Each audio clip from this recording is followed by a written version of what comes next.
bathroom back there, right behind the doors, is Sandy and Mike Gerhardt built that for this week for the thing. So thanks, guys. I don't know where they're here somewhere. I don't know where you're at, but I know they're here, and thank you. Also, Linda Hartzell and Donna Fox Schneider did a tremendous amount of work with that, and I wanted to thank you as well. And some CCW ladies, and Carol Larry, and Zoe Martin, and Matt and Terry Whalen. Thank you for all the hard work. They've done some tremendous amount of time bringing Immaculate He for this event. It's Thursday, but that bathroom back there is an exact replica of Immaculate, and 91 days with two teenage children and 5 other women were in there. So it's an amazing to see. There they are. Sorry. But it's amazing to see that. It's amazing. Today's gospel talks about something that's relevant for all of us. You have a bunch of workers working at various stages during the day, and they all get paid the same. Every one of them. We read this gospel and say, is that really right? Is that right?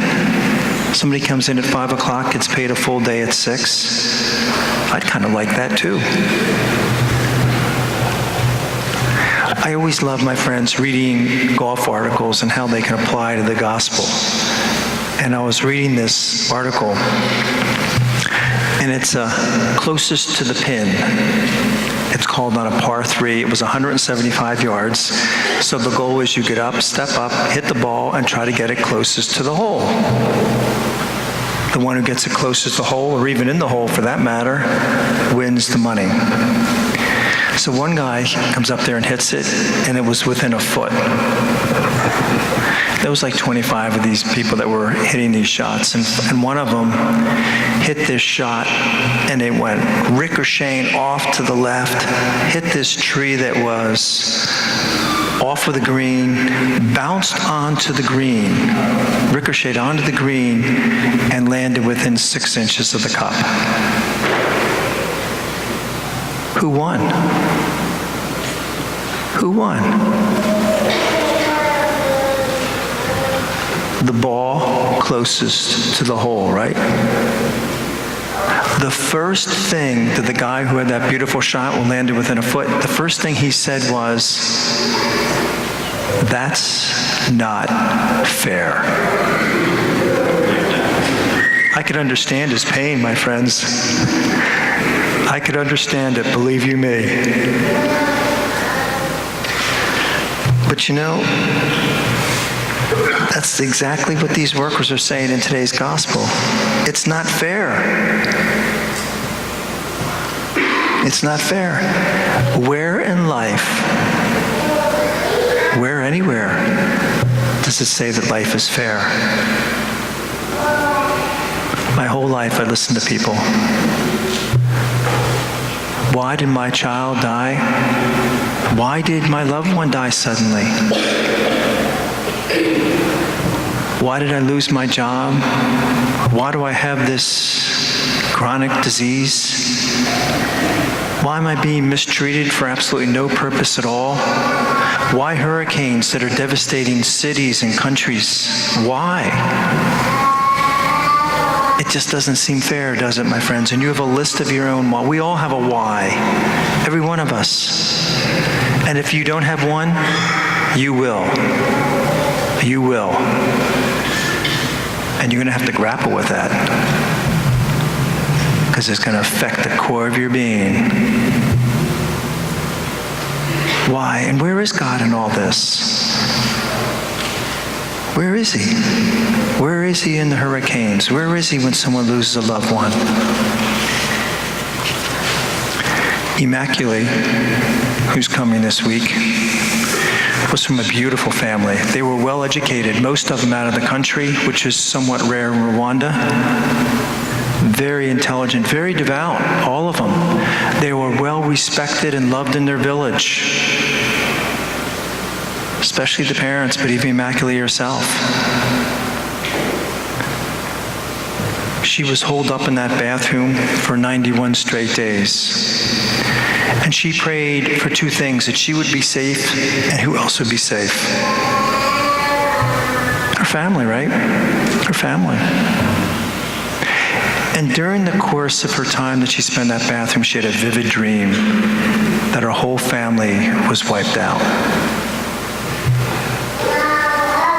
She didn't want to believe it, but she knew in the depths of her heart it was true. And then something happened to her. An emotion took over her life. And this is what happens when we say life is not fair. There's an emotion that will control every aspect of your life, and it begins with an A. What is it?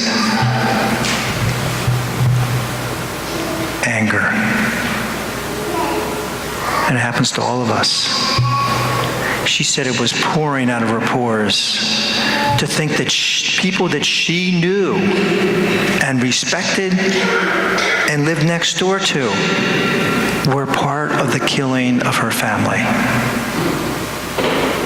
She said the anger just was controlling her, as it does with all of us when we just constantly ruminate why life is not fair.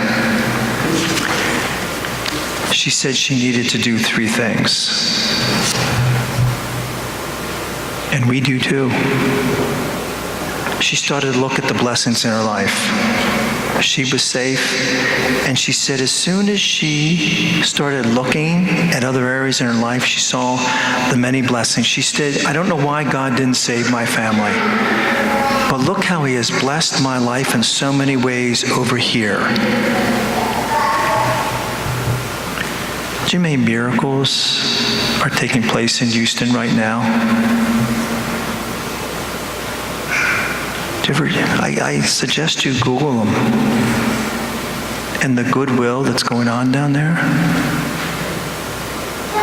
60 inches of rain or whatever they had. A lot of blessings taking place down there, my friends. And Immaculée said the same thing. Said the same thing.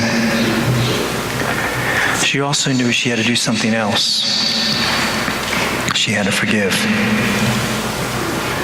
She said she had two choices. People say, how could you do that, Immaculée? She said, you either have two choices. Let anger destroy you, and it will, and it does, or forgive. She said, those are the only two choices I had. Let my anger destroy me, or forgive. And I had to forgive.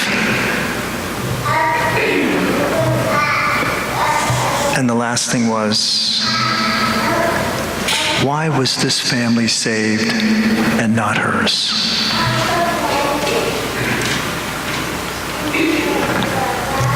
Why was this one paid more than the other one? Everything was fine in this vineyard except when somebody said to him, how much did you get paid? How much did you get paid?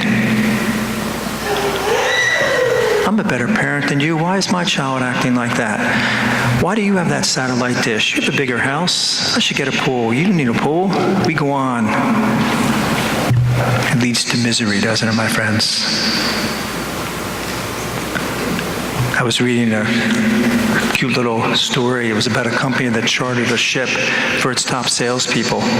The top salesman headed into his cabin, and his good friend, who was also a salesman but lower numbers, walked into his cabin. He comes flying out. He said, I need to talk to the captain. He said, the captain's not available, but we'll get you the next officer in charge. And he said, my friend, whose numbers are lower than mine, has a view of the ocean. Me, my higher numbers, all I can see is this dock. That's all I see. My friend sees the ocean, I see the dock. The officer smiled at him and said, sir, in 15 minutes you'll be seeing the ocean.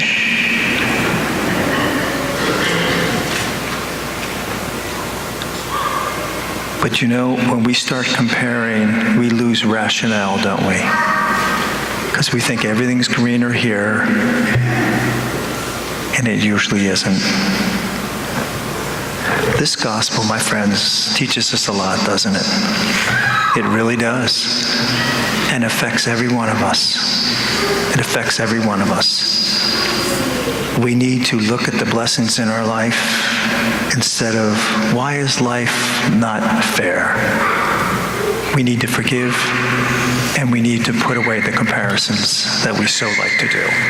God bless you.